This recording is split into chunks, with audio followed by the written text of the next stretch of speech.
Oi, meus queridos. Hoje eu converso com o pediatra Maurício de Souza Lima. Ele é doutor em medicina pelo Departamento de Pediatria da USP, especializado em pediatria pelo Hospital das Clínicas, também da USP, graduado em psicologia e ganhador do prêmio Jabuti, com o livro Filhos Crescidos, Pais Enlouquecidos. Maurício, quem está mais enlouquecido hoje? São os pais ou os filhos? Olha, Nando, uma boa pergunta, viu?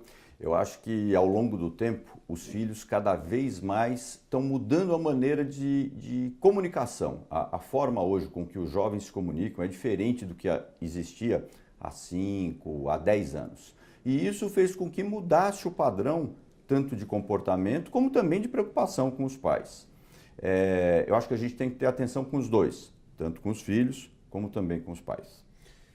Segundo a Organização Mundial de Saúde, a adolescência hoje vai dos 10 aos 20 anos de idade. Como é que eu posso taxar ou criar uma criança de 10 anos de idade como um adolescente? É uma criança. Pois é, eu concordo, Nando, mas você vê que determinadas características já começam aí aos 10 anos de idade, características que antes nós víamos apenas nos adolescentes, de 13, 14, hoje em dia é muito comum. A gente ouvir... Desculpa te interromper, mas tem algum desenvolvimento sexual, alguma coisa nisso, uma criança de 10 anos? Também acontece mais cedo. A menstruação puberdade? Hoje, a puberdade. A puberdade são as transformações físicas que acontecem na adolescência. Por exemplo, em 1900, a primeira menstruação nas meninas começava por volta de 15, de 16 anos de idade. Hoje, a média no mundo é aos 12 anos de idade.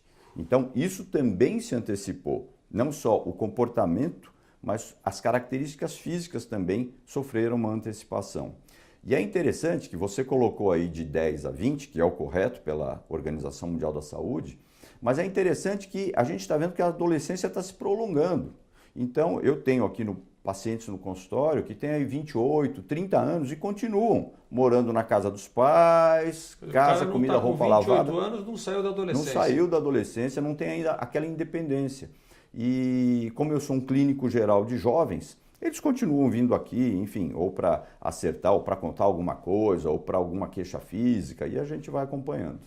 Maurício, uma dúvida que eu tenho, eu não sei se você pode responder, se um adolescente te faz uma confissão grave, qual é o teu tratamento? Você tem que falar para os pais, você não deve falar para os pais, o que diz a lei, o que diz a ética médica? Isso aí está previsto no Código de Ética Médica. O adolescente tem direito ao sigilo médico, desde que o que ele fale na consulta médica não coloque em risco a vida dele ou a vida de outras pessoas. Se ele colocar alguma coisa que conta aí, a vida dele corre risco, o médico tem a obrigação sim de contar para os pais. E é interessante porque já apareceram algumas situações desse tipo, como uma intensificação, por exemplo, relacionada a drogas, ou uma gravidez indesejada. Né? Isso que eu estava pensando. E aí o próprio paciente adolescente chega e fala assim, olha, eu estou nessa situação e eu sugiro, bom, vamos contar para os seus pais? E das vezes que isso aconteceu aqui, foi muito interessante. E você conta junto? Isso, até a pedido deles. Tá bom, eu vou contar, mas dá para a gente contar aqui no seu consultório? Eu falei, dá, vamos chamar seu pai aqui, sua mãe aqui, a gente conversa aqui com eles. Então, eles se sentem mais confortáveis nesse sentido. E falando um pouco de sexualidade, o pênis ainda é um tabu para os meninos? O tamanho do pênis, eu quero dizer? Nando, eu acho que é mais do que era, porque hoje eles se comparam, por exemplo, com os jovens, com os garotos aí que aparecem nos filmes, que são atores. Aí todos acham que tem. Até eu quando vejo fico sem graça. Pô. Até eles acham que eles têm o pênis pequeno. Né? É uma queixa muito comum. Na verdade, você levantou esse ponto que é bem interessante, eu percebo isso nos meninos. E uma outra queixa é que eles ejaculam muito rápido. Eu falei, mas... Ejaculação precoce. Eu falo, mas... Chegam aqui com essa queixa, eu tenho ejaculação precoce. Eu falo, mas por que você acha que você tem ejaculação precoce? Não, porque depois mais ou menos de uns 15 minutos, 20 minutos eu ejaculo. Eu falei, mas você está se comparando com quem? Com os filmes que eu vejo. Bom, aí aquela performance de 40 minutos, 50 minutos, Aquilo tudo é meio montado, feio também, tudo meio fake. montado. E aí é claro é uma outra grande, hoje, preocupação dos jovens, essa história também da ejaculação precoce. E no caso das meninas, o orgasmo também é um tabu ou é uma coisa que já está mais... Para as meninas, elas ficam muito em dúvida, né, nessa questão do orgasmo e às vezes essas questões não tem muito onde buscar, né, porque se ela vai perguntar para a amiga sabe tão pouco quanto ela. Então é importante a gente esclarecer essas questões também relacionadas à sexualidade para as meninas, e quando eu faço palestras, quando eu costumo comentar, porque eu vejo que é uma dúvida constante aí do pessoal. E quanto à doença venérea, hein, eles estão se prevenindo? Não. Não? Não. É assim, deixa eu te explicar. É Foi interessante. seco? Não, porque é interessante, a nossa geração viu, por exemplo, as pessoas morrendo, infelizmente, de AIDS. Então você tem a imagem de alguns atores, você lembra lá do Cazuza e outros, definhando, emagrecendo.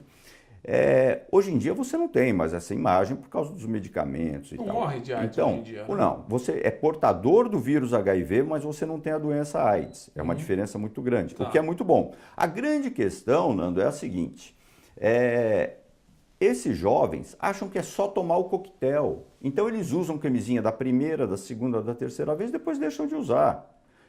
E eu pergunto, mas e a AIDS? Não, se eu pegar a AIDS é só tomar o coquetel e pronto. Não é assim, o coquetel são 10 remédios, está cheio de efeito colateral, é uma complicação, tem que fazer exame periódico. Agora, as outras doenças sexualmente transmissíveis, gonorreia, sífilis, cancro, clamídia, tudo isso continua existindo. E eu vejo aumentar aqui no meu consultório semanalmente. Eu pego casos, tanto em meninos como em meninas, com queixas relacionadas a isso. Isso aí é a facilidade que cria. A mesma coisa que o cara que tem amante, que a primeira vez ele vai a 20 quarteirões da casa dele e na segunda vez ele está no prédio do lado. É muita facilidade mesmo, verdade, não tem jeito. É verdade. No caso das drogas, eles estão partindo mais para as lícitas, como o álcool, ou para as ilícitas mesmo, sintéticas? Olha, para as duas, sem dúvida nenhuma, a entrada é pelo álcool. O álcool é a droga hoje que é mais consumida pelos jovens no mundo inteiro e pelos adultos também. Mas a minha grande preocupação é pelas ilícitas e principalmente pelas sintéticas. As drogas sintéticas hoje, elas são muito misturadas. E vira e mexe, tem um festival, tem alguma rave por aí em que as pessoas tomam. E como é alguma coisa misturada, você não sabe o componente. Se eu prescrever para você um comprimido que tem 2 miligramas de uma substância, você vai na farmácia e compra, tem lá 2 miligramas daquela substância. Claro. Agora, uma droga sintética é um pó, o que tem ali, quem fez, onde foi feito, você não tem esse controle. Então o risco, o potencial de dano é muito grande. Inclusive, essa semana, não é paciente meu, mas é amigo de um paciente, está internado aí na UTI, um rapaz de 27 anos, que consumiu uma dessas drogas sintéticas e está em estado de coma. E o que fez mal foi a mistura... Foi a mistura que tinha na droga sintética, provavelmente tinha um componente lá usado para dar uma certa alucinação, e ele usou muito ou era mais sensível e acabou causando, infelizmente, esse coma que parece ser irreversível. Não tem uma idade menos pior para adolescente experimentar. Não, a idade é não experimentar. A gente tem que falar. A gente sabe que quanto antes eles experimentam e usam, e as pesquisas todas médicas mostram isso. Porque o cérebro, desculpa te interromper, o cérebro está em formação. Exatamente. Nessa fase do cérebro em formação, quanto mais cedo a pessoa usa e experimenta, alguém que experimenta com 13, 14, com 15, tem mais chance de ficar dependente do que alguém que vai experimentar e usar com 30. Não que esse de 30 não possa ficar dependente, pode, mas a possibilidade, a chance diminui. Você sabe que na minha época de adolescente, chamar alguém de maconheiro era ofensivo. Hoje está uma coisa totalmente... não pega mais. Você é contra ou a favor da descriminalização da maconha? Deixar de ser crime, eu sou a favor. Mas legalizar é um outro passo, porque o Brasil não é como a Holanda. O Brasil tem grandes diferenças. Então, alguém ser preso porque tem um cigarro de maconha, ser preso mesmo, eu sou contra isso. Agora, eu sou contra também fumaças. Narguile, cigarro, maconha, porque eu vejo aqui da parte médica o potencial. É um risco. Eu sou fumante de charuto compulsivo e estou tentando parar. Então, é um horror. A fumaça é um risco. Eu costumo dizer que é como atravessar uma rua de olhos vendados. Você vai ser atropelado? Não sei. Mas pode ser que você seja? Pode. Então, procura não correr esse risco. É isso que eu transmito para os meus pacientes. Sabe uma coisa que dá medo nos jovens? O cara que é adicto e não sabe ainda. Ele foi sorteado, ele tem uma adição, mas ele não experimentou determinada droga ou álcool. O dia que ele experimentar, e se ele continuar tomando essa droga ou álcool, ele vai acabar virando um viciado, usando o jargão popular. Você previne o teu paciente, olha, você pode ser um adicto, cuidado ao experimentar tal droga, cuidado ao experimentar álcool, você pode virar um alcoólatra. É um sorteio, ninguém sabe. É um sorteio, realmente é uma loteria. E ninguém sabe quem vai tirar ou não. Tem gente que vai usar, que é adulto, que usa e diz que para quando quiser. E realmente, você conhece, eu também conheço, as pessoas conhecem. Gente que fala assim, a partir de amanhã eu não fumo mais. Cigarro, por exemplo. E não fuma. Não fuma. E tem gente que está tentando largar o cigarro faz anos e não consegue. Volta. Por quê? Porque um é sem vergonha, outro não. Porque um tem força de vontade, outro não. É bioquímico. É bioquímico. Claro. Então é muito importante que isso que a gente possa mudar esse tipo de questão. É como o negócio da obesidade. Não tem a pessoa obesidade, é preguiçoso. É uma doença, não é? Precisa de medicação. Uma doença, precisa de medicação. Eu não sei se você dá medicação, se você tem algum paciente obeso, mas eu imagino que sim, porque não é preguiça nem nada. Não é preguiça. Tem gente que tem facilidade especialmente na adolescência. Facilidade em engordar. Não é? E tem gente que só de olhar lá para um doce já engorda. Do mesmo jeito tem aquelas outras pessoas que comem bastante e que não engordam, né? Então você tem aí você precisa ver com muito critério cada caso. Sabe um caso que me intrigou? Parece que eu fui o último a saber dessa história, mas uma psicóloga que é minha amiga me contou que tem algumas meninas que estão molhando o OB na vodka, introduzindo na vagina. Pois é. A absorção é muito grande por ser pela mucosa. Imagino que seja o mesmo princípio do supositório. Mas isso dá para a pessoa ficar bêbada? Olha, dá, mas é mais para loucura para isso. Causar. Na verdade, é para elas não chegarem em casa e a pessoa não perceber que beberam pelo hálito. Né? Existe uma absorção, sim, pela mucosa vaginal Ainda do álcool. que a vodka é a bebida que dê menos hálito que nem dê hálito. Viu? Mas, de qualquer maneira, você tem, sim, esse comportamento. A gente procura orientar, claro, que isso pode causar, inclusive, uma irritação por causa do álcool. Né? Claro, o pessoal põe lá o negócio e sai pulando frevo. Pô. Pois é. E aí você vê que é o seguinte, é uma questão, Nando, que as pessoas, essa informação acaba sendo difundida de uma maneira muito rápida. Você tem a internet, você tem lá os grupos de WhatsApp, por exemplo. Então, o jovem hoje se comunica com outras pessoas em qualquer horário e essas informações vão chegando. Meu Deus do céu. Você tem algum caso curioso? Obviamente você não pode citar nome. Que você possa contar aqui pra gente que está nos vendo? Olha, tenho vários casos curiosos. Acho que cada semana aparece um caso curioso aqui. Mas principalmente o que eu gostaria de salientar é a relação descartável que a gente observa hoje em relação aos jovens, né? O relacionamento descartável. E algumas coisas surpreendem até para o bem. Teve um menino que acabou 17 anos, levou uma menina de 16, 17 anos para a casa dele, os pais estavam dormindo, a menina tinha bebido, o menino tinha bebido, e a menina chegou para ele num determinado momento e falou, pega lá a camisinha. Ela falou? Ela falou. E o que me surpreendeu foi a resposta dele. Ele falou assim, olha, eu não vou pegar a camisinha, embora eu esteja com muita vontade, mas como você bebeu muito, você pode se arrepender amanhã.